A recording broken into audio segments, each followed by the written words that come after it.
My name's David Waltenbaugh. I'm the founder of a company called Root VR here in Richmond.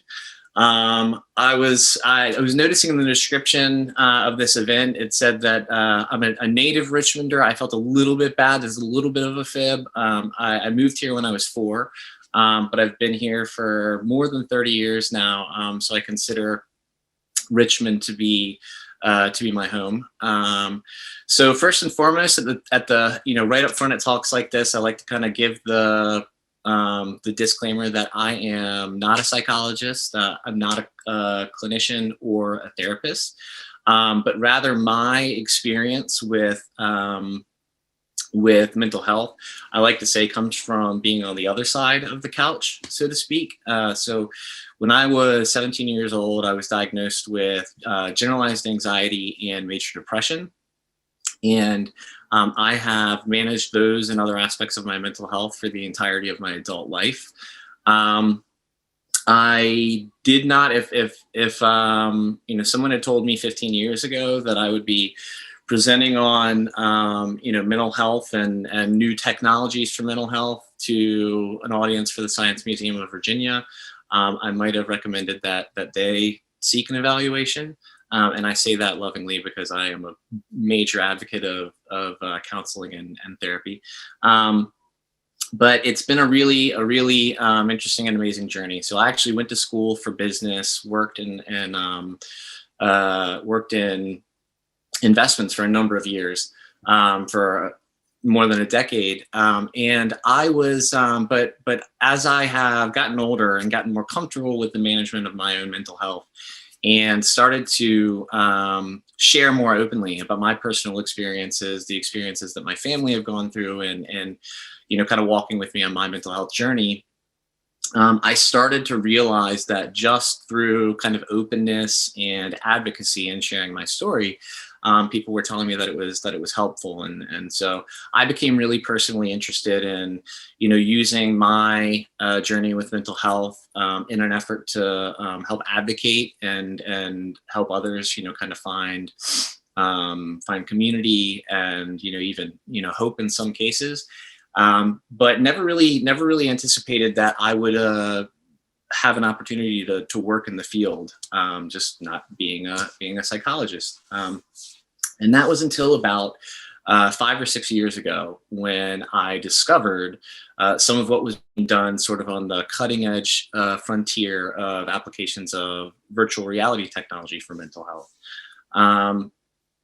So I'll get a little bit into that, but first I think it's important to share kind of the background of the severity of the global mental health pandemic. So almost 50 million US adults, roughly 20% of the population, struggle with mental health disorder. 8 million of those suffer from serious psychological distress, which has major impacts on basic everyday function. The proportion of Americans with mental health disorders, and this extends globally, is higher than ever before and is growing rapidly. That was the case even prior to the COVID-19 pandemic, but it has been dramatically exacerbated by the onset of COVID-19 and the social isolation, the fears and anxieties related to health and what the future looks like, job losses, everything. So this is a genuine crisis. There are estimated over a billion mental health disorders worldwide. And because of the stigma associated with mental health and also just a lack of global mental health resources, it's estimated that even those numbers, which are already huge, are underestimated by as much as 1/3. And this is not just a phenomenon that's impacting adults. Adolescents and children struggle with mental health and mental health disorders as well. As many as more than 20 million adolescents struggle with their mental health, which is roughly 50% of the US adolescent population. About a quarter of those, so roughly 5 million, suffer severe impairment as a result of that. And interestingly, maybe perhaps unsurprisingly, adolescents receive professional mental health services and care and access to resources at a significantly lower rate than adults. So while adolescents are in many ways more prone, or at least exhibit more symptoms of mental health disorders, nearly 60% of adolescents do not receive any form of training, or excuse me, any form of treatment for their disorders. And finally, roughly half of all mental health conditions start by age 14, and many, if not most of those, carry on into adulthood. So the problem is big, the problem is growing, and the problem requires innovative solutions. And that is where virtual reality comes in. So it may at this point seem like a big leap to jump from kind of mental health statistics to something that's sort of as novel and at times can be a little bit silly looking to the uninitiated, excuse me. And so it kind of, before we get too far, down the road, I think it makes sense to just establish the question: what is virtual reality? So virtual reality is using computer-generated simulations of virtual environments, or even 360-degree videos of actual environments presented in a digital display, a head-mounted display like what's being shown in this particular photograph, that allows the user to be isolated from kind of the world around them, but also to be able to look around a sort of an entire 360-degree sphere all around them, to be able to walk around in a virtual space, to be able to interact with objects in a virtual space, picking things up, setting things down, all sorts of things, all sort of digitally through this headset, and then some other sort of peripheral hardware. Some of the kind of commonly readily available systems are shown here. Everything from sort of some of the most expensive kind of cutting edge systems, which require full scale, kind of high end, PC, like the one shown in the bottom left corner, to even some of the more entry-level kind of solutions that are shown in the middle and the lower right, which are basically just convex lenses that can be used with a smartphone, an iPhone, or an Android phone, and really be able to replicate a really incredibly powerful virtual reality experience just with a modern smartphone, like an iPhone. That the advent of smartphone technology was really where the breakthrough in this technology into sort of consumer and even corporate viability came into play. The technology itself has been around for since the 90s, believe it or not.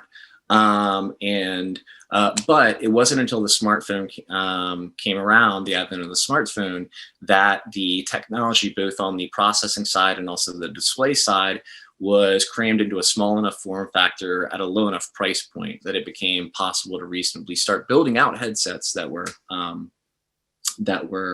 are sort of commercially feasible. So even just in, it's an incredibly rapidly moving market. Even just in the last 5 years, you can achieve much of what 5 years ago would have required a $2,000 or more full-on gaming system.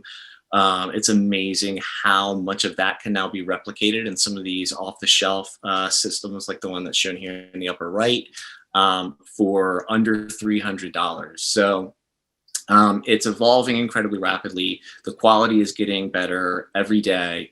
And at the same time, the form factors are getting smaller and more comfortable, and the costs are dropping really tremendously. So I think right now, and understandably, there's still a lot of skepticism around virtual reality technology. I understand that on a personal level, because 5 years ago, before I started working with this technology, I was incredibly skeptical myself. I kind of remembered the days of the 3D TV and the curved TV displays, and I kind of looked at VR technology as just being another kind of next generation video game system.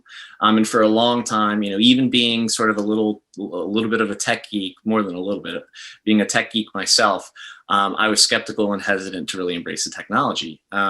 That changed for me when, I kind of started to do a little bit of research and realized that there is an entire world outside of entertainment and gaming. And really the non-entertainment applications of virtual reality are expected to outpace the gaming applications of the technology within the next decade. And so I was just doing research on how virtual reality had been used and was absolutely blown away with what I was finding. So everything from creating experiences which allowed people to empathize with people who were in countries that were experiencing civil war and were living in fear for their lives every day. Using virtual reality to help educate individuals on sexual harassment and sexual assault. Using virtual reality for physical rehabilitation for individuals with stroke or severe physical disabilities. And the one that really resonated for me was all the incredible research that I was seeing being done on the use of an application of virtual reality technology specifically with mental health.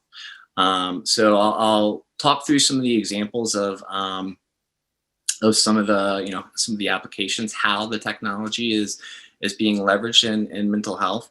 But really there has just been an incredible research on things like post-traumatic stress disorder, phobias, trauma, depression, anxiety, really the entire gamut of mental health disorders, and just the incredible power of virtual reality to kind of treat some of these disorders in all new ways. Before kind of walking through some of the kind of examples and applications, one of the questions I think is important to establish is why VR? What is it about virtual reality technology that is different from other sort of forms of digital media? So, videos, TV, the web-based applications, smartphones, and tablet apps. What is it about virtual reality? And really what's different about virtual reality is the ability that the technology has, due to a couple of the ways that it's implemented, to genuinely trick the human brain into believing that an individual is experiencing things that imitate the way we experience the world in our everyday interactions and the way that the brain interacts and understands the world. To basically fool the brain into thinking that even though you're sitting in a doctor's office, a clinician's office, on your living room at home, the technology immerses you in a way that it convinces the brain sort of on a subconscious level that you are experiencing the virtual world that you're in. That's something that is really unique to virtual reality, particularly the degree to which it's possible. And it's possible for a number of reasons. One, just the nature of the headset itself. I have one of them sitting right here. The nature of the headset itself. When you put the headset on, I think one of the obvious things that you'll realize is you're immediately kind of blocked out from the outside world. So before you're even in a virtual world, you're at least kind of given a blank canvas. You're sort of in the void. But then within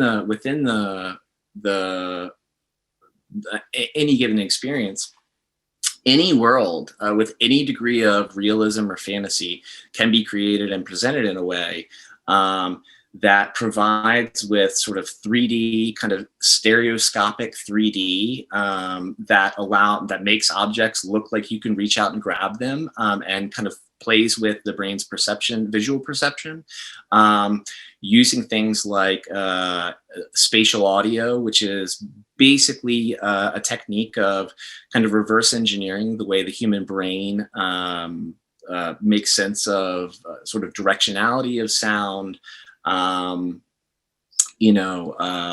all sorts of sort of aural cues that our brain uses to locate sound, determine even on a subconscious level whether certain sounds are perceived threats or otherwise. And then even through systems, sort of more advanced systems where you can use what are called haptics, which sometimes involve either gloves or body kits, where you can provide sort of illusory senses of touch and feel and haptic feedback as you're grabbing objects or bumping into objects, or the ground is shaking beneath you.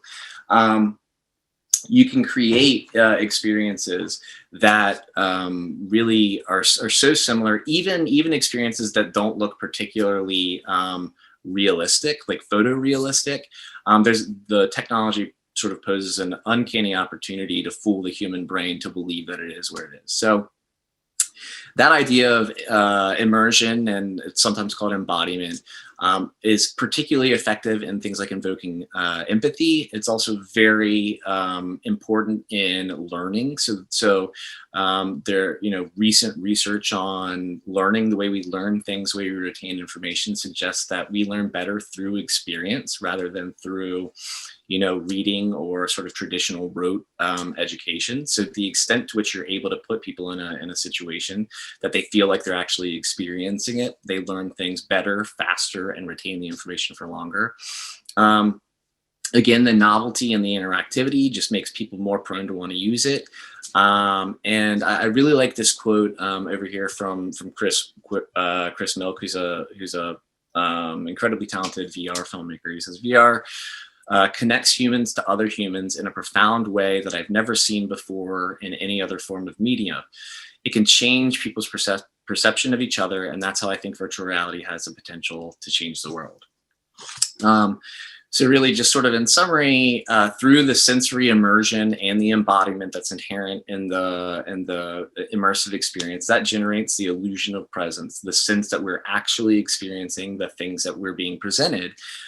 Because that replicates actual experience, which is the way the human brain learns, trains itself, and programs itself, that actuates things like learning and retention, and again speaks to some of the therapeutic potential to use this this technology to basically provide an opportunity to train coping mechanisms and strategies, and even potentially rewire the human brain itself. So but again, not only am I not a psychologist, I'm certainly not a neurologist. Because this was lunch break science, I felt like I needed to include a little bit of the science behind this. But one of the things that's really amazing is that virtual reality has been shown to impact the physical structure of the human brain through a process called neuroplasticity. So neuroplasticity is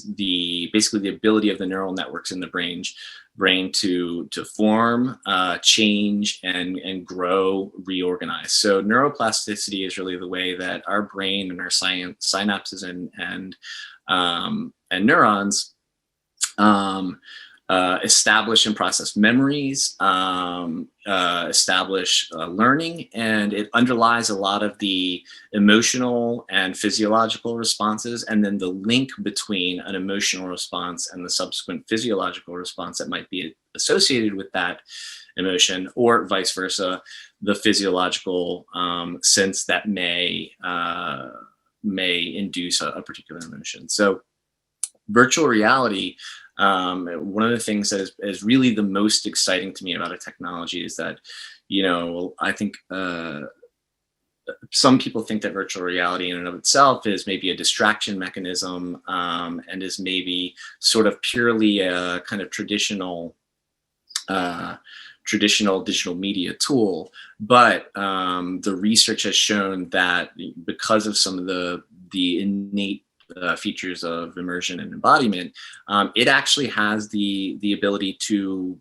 physically reprogram the neurological structure of the human brain, which has tremendous implications. Everything from physical rehabilitation for individuals with stroke, for folks with cerebral palsy, a number of really significant medical conditions, and then mental rehabilitation through kind of reprogramming some of the mental associations that may be associated to trauma triggers for PTSD and the like. So I know that this is to date or so far has been a little bit high on the concept and maybe some of the technology without a whole lot of sort of tangible examples, and this technology can be a little bit difficult to understand without putting on a headset. So I don't this would be the point in the conversation where if we were in person, I would ask for a raise of hands for how many folks have had the opportunity to put on a virtual reality headset and experience VR. It tends, still, even though the technology has been around for quite a while, still tends to be very, very limited number of people who have done that. That being said, I've put together some examples to hopefully help kind of showcase just what a virtual reality experience looks like, but with a particular focus on applications of virtual reality in behavioral healthcare. So one kind of very popular and really maybe the most commonly available application of virtual reality in behavioral healthcare is general relaxation and mindfulness. So the picture that I have here is an example that I developed for my company, Root VR, as basically a simple, tranquil environment to allow someone to transport from wherever they are, whatever they're experiencing, be in a place that is calm, is calming, is quiet, and has a lot of the kind of human-centered design elements of soft colors and large open spaces. Just the application of nature alone, there's been a tremendous amount of research on the effects of nature on wellness and well-being. So you can I think one of the very obvious applications is just creating an ability for someone to escape to a safe place, so to speak. This idea of relaxation, mindfulness, guided meditation, as I said, is one of the most kind of commercially available current applications of the technology. There are dozens of apps on some of the kind of virtual reality stores that are free to inexpensive. There are even some apps that are available for mobile phones.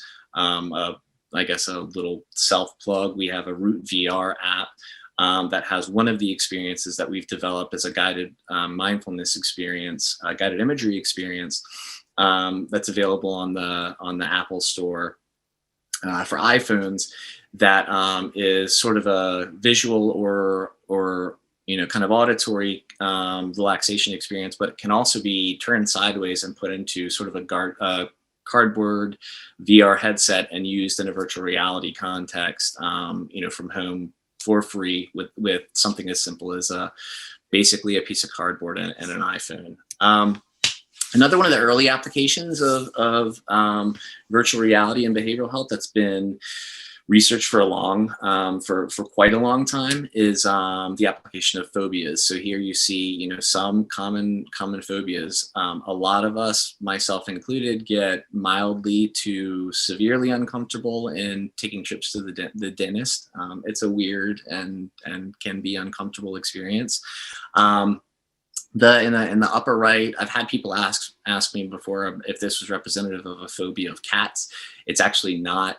This was an experience that was designed by Oxford, the University of Oxford's VR lab, as a phobia of heights experience, where a user is able to basically be rescuing a kitten from kind of high up in a tree. Obviously, phobia of spiders are fairly common, and then again, another one that's tremendously common is a phobia of flying, for a number of reasons. And VR has been incredibly powerful with some of these with treatments for phobias, in part because one of the most powerful and kind of gold standard therapies that is used for treating phobias is exposure therapy, which is sort of the gradual introduction of the kind of phobia inducing environment to the individual over time. So you think about it, a fear of heights. It can take a long time through standard traditional exposure therapy to take an individual from the therapist's office to, sort of what's called in vivo exposure, in real life exposure, where they're going to the second floor of a building, and then coming back and reprocessing that, and then going back and going to the 5th floor of a building, coming back and reprocessing that, eventually being able to go up to the 10th floor of a building and reprocess that. What's amazing about virtual reality is that all of those, that experience of kind of experiencing these kind of phobia or these anxiety-inducing, trauma-triggering experiences can be replicated from the comfort of the clinician's office. And additionally, because of the way that the technology, the individual within the technology on a conscious level knows that he or she is sitting in a clinician's office, is safe, is not, 500 feet up in the air, whatever. But on a subconscious level is sort of fooled into being able to have some of the same physiological responses that they might have if they were, up at a significant height. That combination of basically being able to induce the anxiety in a safe place and then talk through it and process it all without ever having to leave the clinician's office has shown tremendous reduction in the times between initial, kind of the initial first visit to therapy to actual in vivo exposure, to eventually sort of overcoming and having appropriate coping mechanisms for dealing with these phobias in real life situations. Again, because the technology for individuals who haven't experienced it can be a little bit hard to grasp, I wanted to include a couple of videos, short videos, that just kind of show the technology in action and also show what I think are some of the most really incredible applications. The gentleman who's in this video is a true hero of mine. I've told him many times when I was growing up, I considered folks like Jimi Hendrix and I don't know who else. We'll stick with Jimi Hendrix for now to be my heroes as a kid. But now Skip Rizzo is a PhD clinical psychologist and researcher out at the University of Southern California.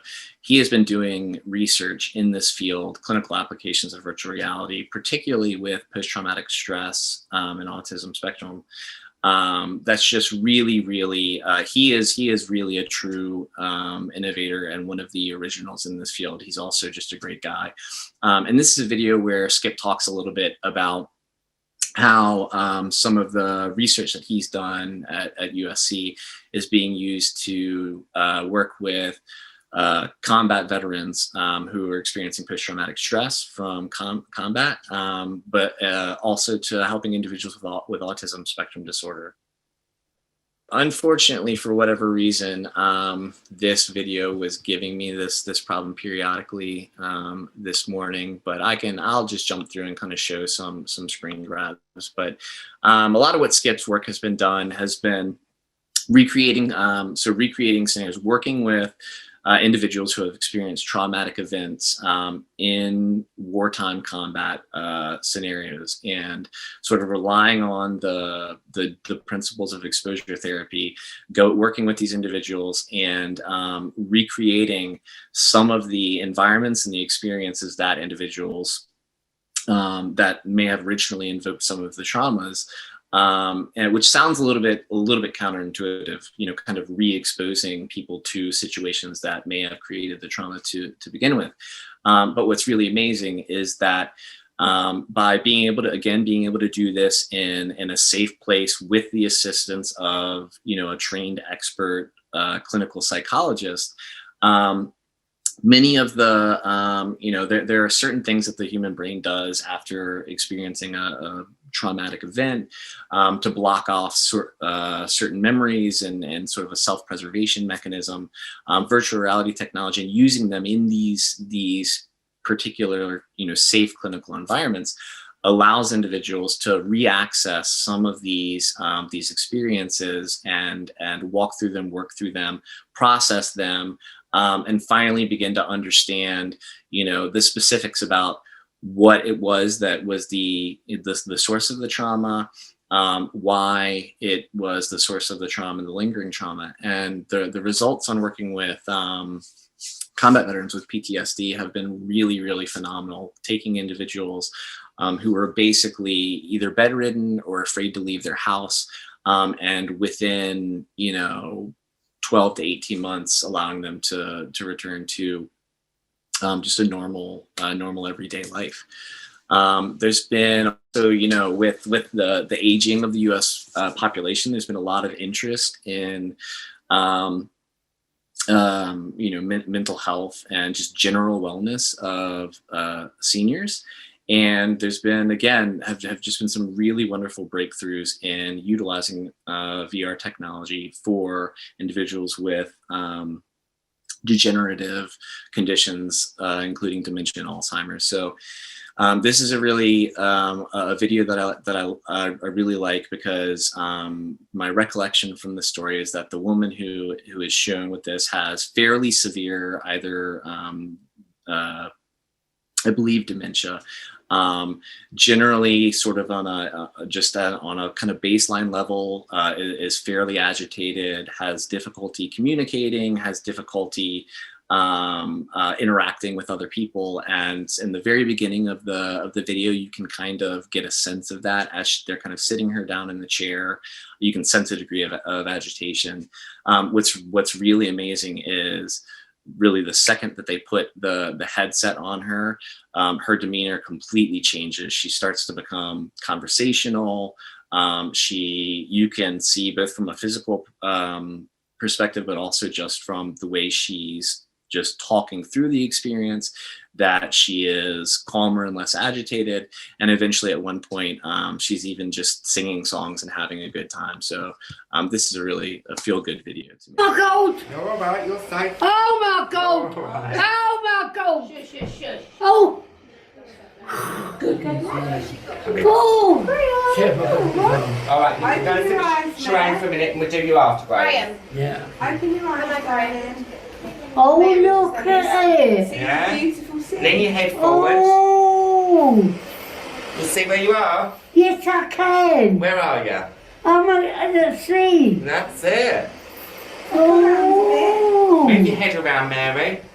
Oh! You see? Oh my. Oh my. Oh dear. Look up. Oh, I do like to be beside the sea.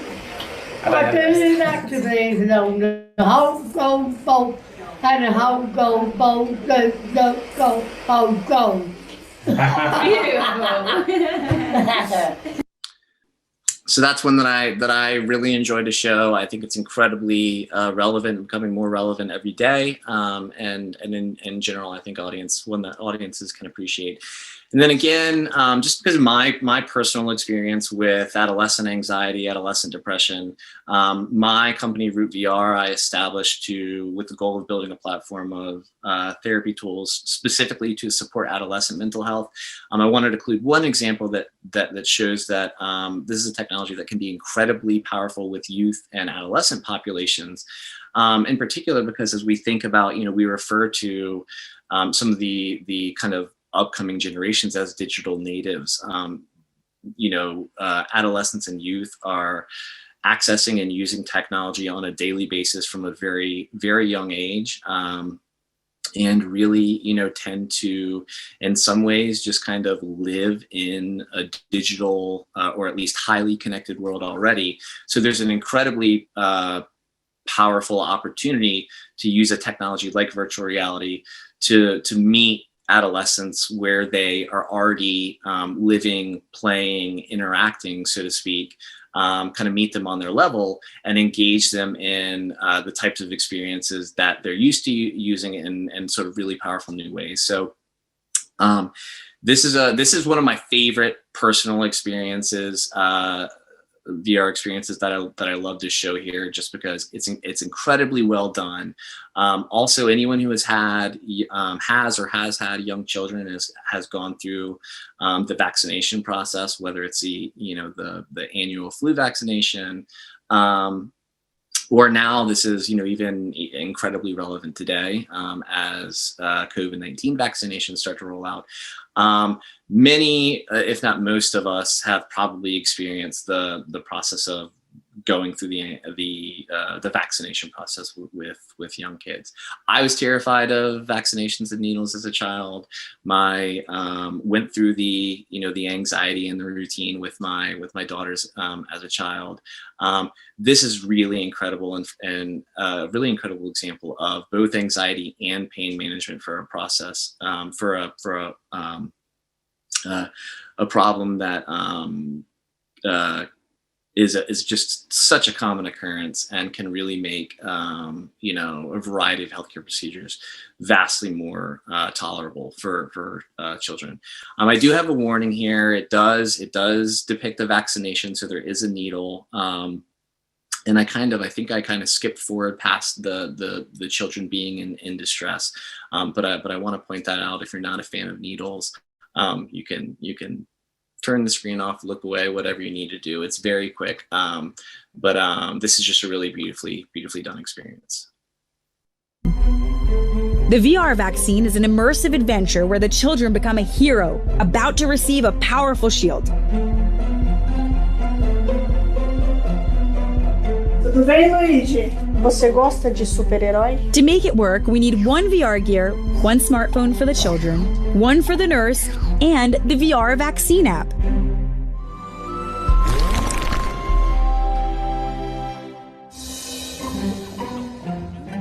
Oi!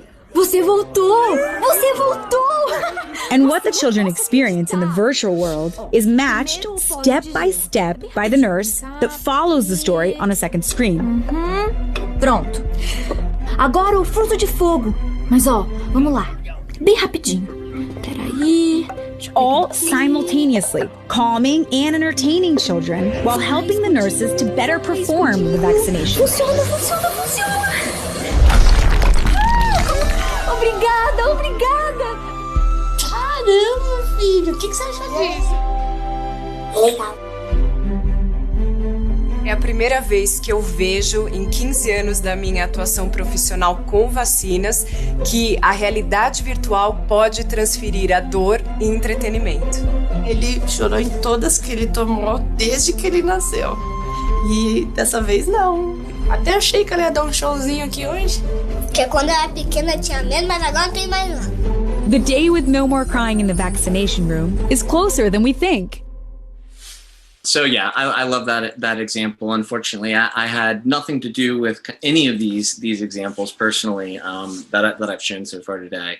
But I don't think I've ever had a vaccination experience with my children that started with them as engaged and entertained and remained that way through the entirety of the procedure. So I really love that example.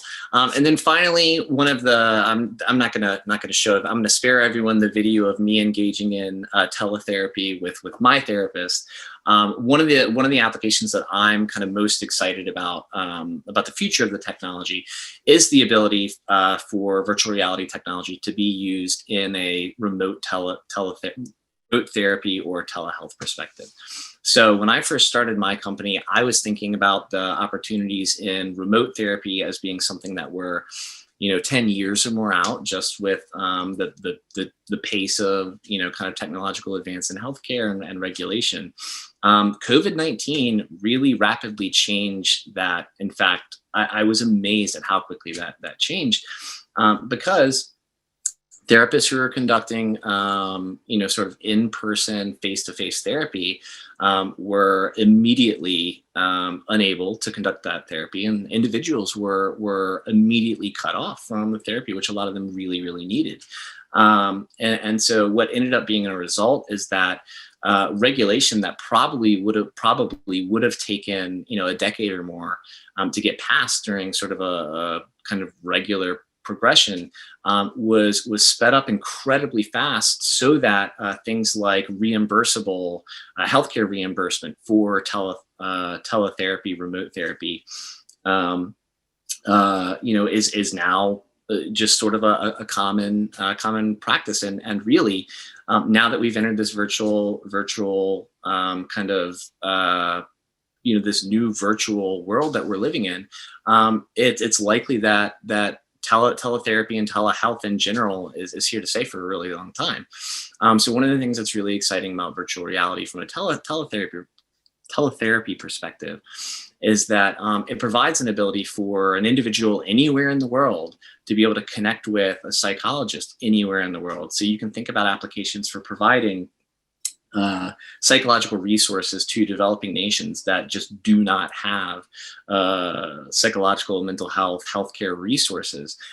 Being able to provide some of these localities with relatively inexpensive hardware that is certainly less expensive than flying in some of the or permanently transferring the world's best psychologists. So you can not only have people interact from around the world. That's something that you can theoretically do with Zoom, but within a virtual environment, you can very specifically create spaces that are designed very purposefully to be particularly calming, particularly soothing, and allow for the types of customization that people can determine not only what they look like, but they can determine the type of therapist that they may be more comfortable talking to. And the research has borne that out, that people are at times more comfortable with sharing personal information, such as is done in therapy, with the degree of anonymity that's afforded by the use of avatars. And I'm not going, like I said, I'm not going to make you sit through my personal therapy session. Again, I'm not going to go too far into the research, but I think it's worth pointing out that while I am not, a psychologist and haven't, wasn't on the breaking the ground of this research has been done. There's a large and really rapidly growing body of research that dates back to the early 2000s and has rapidly picked up in the last 5 years that has shown the efficacy and the potential to use virtual reality in a technical environment. And there are a lot of reasons, but also a lot of really exciting findings that have been found. And kind of one of the things that I'll end with here is I think this is kind of one of the best explanations that I've read from a research paper. The great advantage of VR is that individuals know that a computer environment is not real, but their minds and bodies behave as if it is real. Hence, people will much more easily face difficult situations in VR than in real life and be able to try out new therapeutic strategies. So really, there's just an incredible amount of potential that relates to all sorts of things related to this technology. The field is rapidly evolving, and it's incredibly exciting in its potential to create just a dramatic new wealth of resources that are not only more powerful, but more accessible to some of the individuals and the communities who need access to these resources most. So I have been, kind of talking and presenting for a long time. I want to take some time to kind of open up for questions and kind of get a little bit more conversational. So thanks so much. I'm going to stop with this screen sharing. Thanks so much for bearing with me. But I would love to field any questions anybody might have. Okay, so we do have some questions in the chat. Excuse me. So if somebody has never tried virtual reality before and they wanted to give it a shot, where could they go or what could they get in order to do that?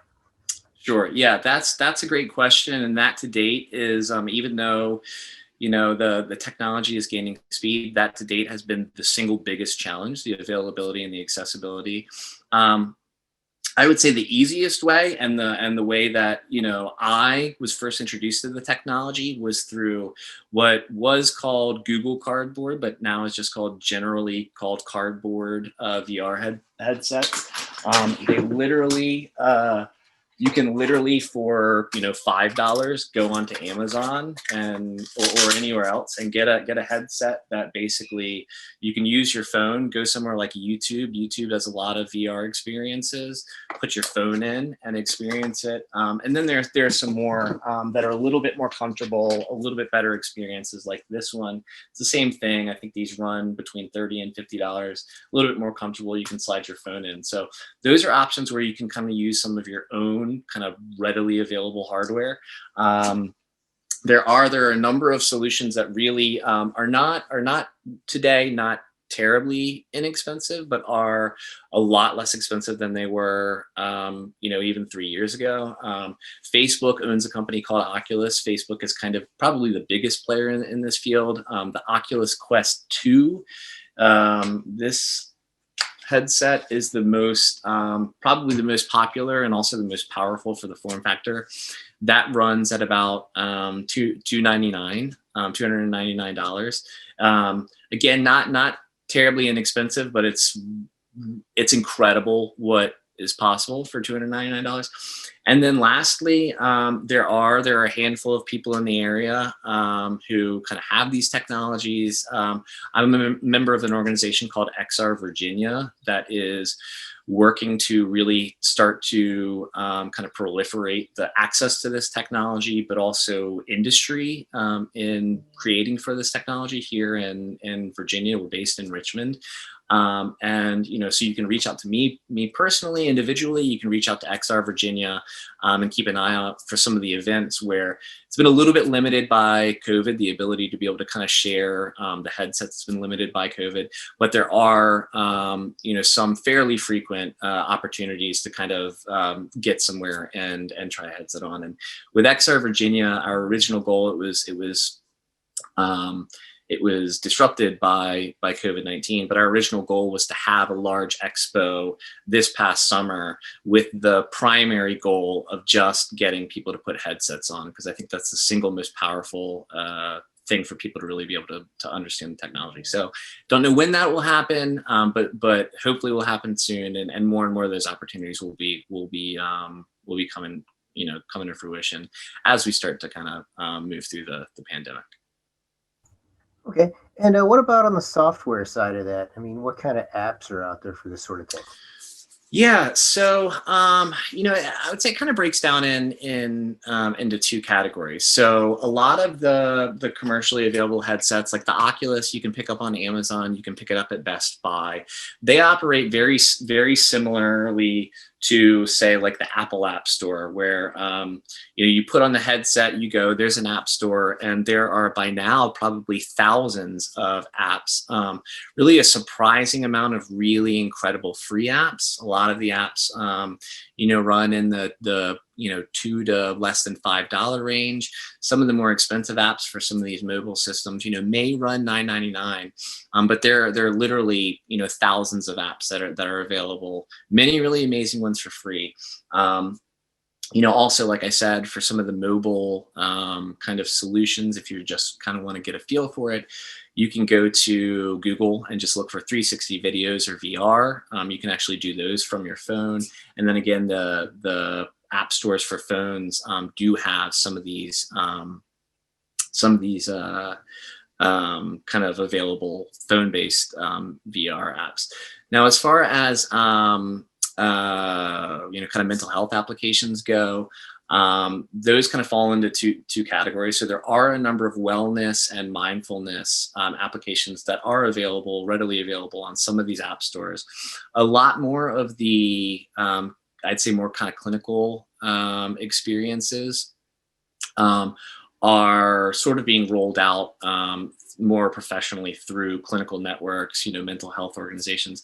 Those are a little bit harder to get access to and a little bit fewer and further between right now. But I really think, we're sort of on the crest of a really major wave that's going to turn the tide and just the availability of this technology generally, but also in a mental health application. Where do you see this kind of technology going in the future? I mean, what kind of future applications do you see for VR and AR? Yeah, well, so I think right now, the biggest stumbling point or the biggest kind of barrier to entry that the technology is facing is, again, access to the hardware. So for I think the near term future, I think a lot of applications related to virtual reality are going to be rolled out from sort of an organizational level. So hospitals, youth and family services organizations, even schools beginning to get some of this hardware and beginning to be able to make it available. Eventually, though, as the technology, as more individuals experience the technology, start to understand the power and the potential of the technology, and again, as the technology continues to be improved in terms of quality and form factor at decreasing costs, which is really happening incredibly quickly, within the next 5 to 10 years, I continue to believe that this hardware is going to be finding its way into homes all over the United States and all over the world, is going to be as ubiquitous as the tablets that we have, the smartphones that we have eventually, and that's really when the floodgate is going to open, because that's when the access to things like mental health resources, educational resources, skills training, you name it, is going to be sort of widely and easily distributed, regardless of things like geographical boundaries and socioeconomic demographics, and some of these things that are traditional barriers to receiving some of the, whether it's mental health, other medical services, or just training and education resources. So I think that it's going to take a little bit of time yet, but I really do see a future where this is not only a readily accessible, but a commonly utilized technology that is in households all over the place. And I believe that just because I've experienced the power and the potential firsthand, and from that first experience when I put someone in a headset for the first time, I've seen countless people turn from huge skeptics to having an immediate aha moment, and on the spot pulling out their phone, going to Amazon and ordering a headset right away. So we're not there yet, but I think we will be, before too much longer. So I think we have time for one more question here. So can avatars be used for therapy? Yeah, absolutely. There's tremendous potential, particularly in the teletherapy space. And the pandemic has been a little bit challenging for Root VR. A lot of the work that I was doing was kind of building tools and kind of deploying them to pilot programs with organizations in town. That's been a little bit challenging, but since the beginning of the pandemic, I've been fortunate enough to connect with a really incredible team with more of a focus on building out a teletherapy platform for the technology. And that, because we're focused on teletherapy, the use of avatars is there's an incredible potential there. So you can think about it from a perspective, people, whether they're youths or adults, tend to be more comfortable around people that look like them, sound like them, are roughly the same age as them. But maybe not everybody. So like one of the things that we've been talking about is in doing, evaluations, assessments, or even, therapy with children or adolescents. The idea of a child talking about some very personal things, maybe even trauma, going into a room with an adult that they know very little about, may feel like they have very little connection with, can be a really daunting task and can immediately create barriers to the potential of the therapy. What avatars allow you to do, particularly avatars that are customizable and selectable by the individual, is you could have an adolescent scroll through a whole list, and one may decide that like they want to talk to a child that looks like them. They're more comfortable venting their feelings with or talking through their trauma with someone who's roughly their own age, or even non-human avatars. So a teddy bear, a dinosaur, or even just, sort of ambiguous kind of, balls of light. The use of avatar, and also the anonymity. So giving an individual the ability to be able to choose what their avatar looks like in a therapy session, so that they can preserve a sense of anonymity,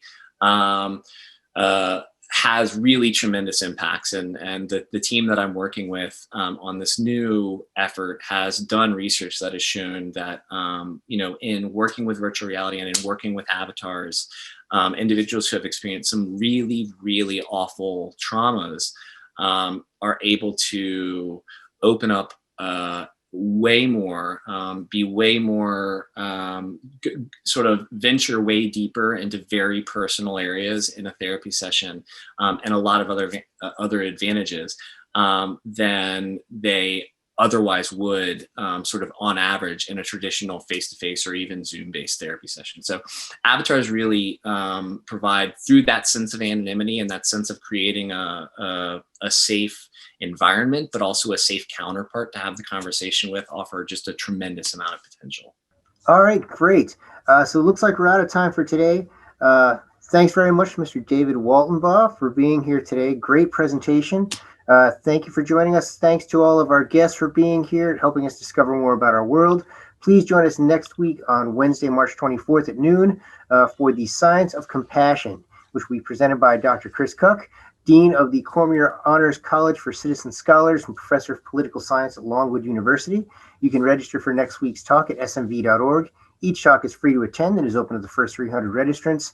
Thank you again for joining us today. Until next week, stay safe and stay curious. Thank you all for coming.